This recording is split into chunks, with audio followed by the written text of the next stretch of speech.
Irrigation శాఖ ENC Hariram ఇంట్లో 6 గంటలుగా ACB సోదాలు కొనసాగుతున్నాయి. హరిరామ్ భారీగా ఆస్తులు కూడబెట్టినట్లు గుర్తించారు అధికారులు.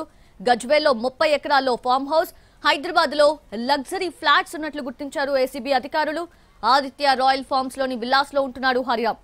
ఏసీబీ అధికారులు వచ్చిన సమయంలో హరిరామ్, అతని భార్య అనిత ఇంట్లోనే ఉన్నారు.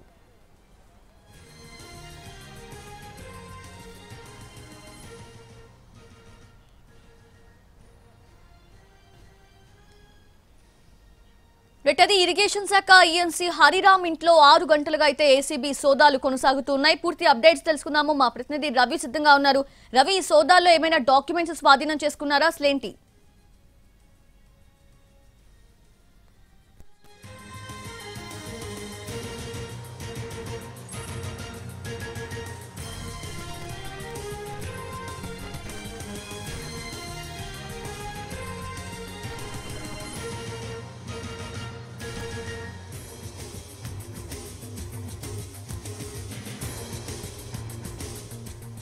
ఇరిగేషన్ శాఖ ఈఎన్సీ హరిరామ్ ఇంట్లో 6 గంటలుగా ఏసీబీ సోదాలు కొనసాగుతున్నాయి. హరిరామ్ భారీగా ఆస్తులు కూడబెట్టినట్లు గుర్తించారు అధికారులు.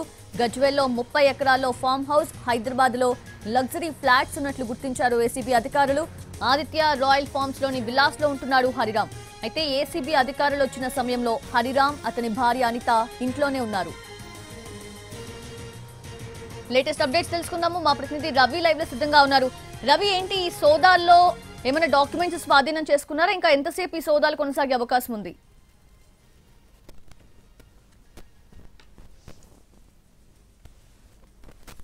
సోదాలు జరుగుతున్నాయి. మొత్తం 8 వెహికల్స్ లో ఉదయం తెల్లవారుజామున 5 గంటలకే ఏసీబీ అధికారులు ఇక్కడికి చేరుకున్నారు. ఇప్పటి వరకు 6 గంటల నుంచి సోదాలు కొనసాగుతున్నాయి. సో ప్రస్తుతం 6 గంటలుగా ఇంకా సోదాలు కొనసాగుతున్నాయి. ఆ టైంలో హరిరామ్ కూడా ఇంట్లోనే ఉన్నాడు. తన భార్య అనిత కూడా ఇంట్లోనే ఉంది.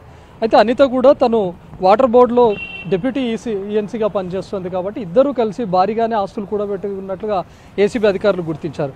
ఎప్పుడైతే కాళేశ్వరం కమిటీ జరిపినటువంటి విచారణకు తోడు నేషనల్ డ్యామ్ సేఫ్టీ అథారిటీ ఎప్పుడైతే రిపోర్ట్ ఇచ్చిందో అందులో ఈఎన్సీ హరిరామ్కు సంబంధించినటువంటి అంశాలను కీలకంగా ప్రస్తావించింది. ఎందుకంటే తనే కాళేశ్వరం కమిషన్కు ఎండీగా కూడా ఉన్నాడు కాబట్టి తన ద్వారానే రుణాల మంజూరు కానీ లేకపోతే కాంట్రాక్ట్ల చెల్లింపులన్నీ జరిగాయి. దీంట్లో అటు రుణాలను తీసుకోవడం, లేకపోతే అందులో కమిషన్లు తీసుకోవడం, లేకపోతే కమిషన్లు ఇస్తున్నటువంటి టైంలో కానీ లేకపోతే రుణాలను రీపేమెంట్ చేస్తున్నటువంటి టైంలో భారీగా అవకతవకలకు పాల్పడమే కాకుండా 100 కోట్ల రూపాయలు వెనకేసుకున్నట్లుగా హరిరామ్ పైన ఆరోపణలు కూడా ఉన్నాయి. ఇదే విషయం పైన కాళేశ్వరం కమిటీ ఇచ్చినటువంటి పీసీ ఘోష్ రిపోర్ట్లో కూడా కీలక అంశాలను ప్రస్తావించినట్లుగా తెలుస్తుంది.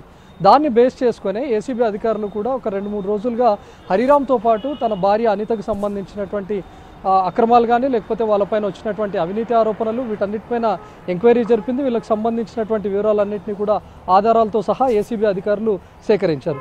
ఇప్పటి వరకు మనకు అందుతున్న సమాచారం ప్రకారం హరిరామ్కు గజ్వేల్లో, ప్రస్తుతం తను గజ్వేల్లో ఈఎన్సీగా కూడా ఉన్నారు కాబట్టి గజ్వేల్లో తను 30 ఎకరాల్లో ఒక ల్యాండ్ కూడా ఉన్నట్లుగా తెలుస్తుంది. తనకు ఆ 30 ఎకరాల్లో ఉన్నటువంటి ల్యాండ్లో ఒక ఫామ్ హౌస్ను కూడా కట్టుకున్నట్లుగా పోలీసులు గుర్తించారు. అదేవిధంగా ఏసీబీ అధికారులు గుర్తించారు. హైదరాబాద్లో కూడా కొన్ని లగ్జరీ ఫ్లాట్లు ఉన్నట్లుగా అటు భార్య పేరుతో పాటు కొంతమంది బినామీల పేర్ల మీద, కొంతమంది బంధువుల పేర్ల మీద కూడా కొన్ని ఫ్లాట్లను రిజిస్ట్రేషన్ చేసుకొని ఉంచినట్లుగా ఏసీబీ అధికారులు గుర్తించారు. ఇప్పుడు ఇంట్లో సోదాలు జరుగుతున్నటువంటి టైంలో కూడా కొన్ని కీలకమైనటువంటి డాక్యుమెంట్లు, అదేవిధంగా ఆస్తులకు సంబంధించినటువంటి విలువైన పత్రాలను కూడా ఏసీబీ అధికారులు స్వాధీనం చేసుకున్నారు.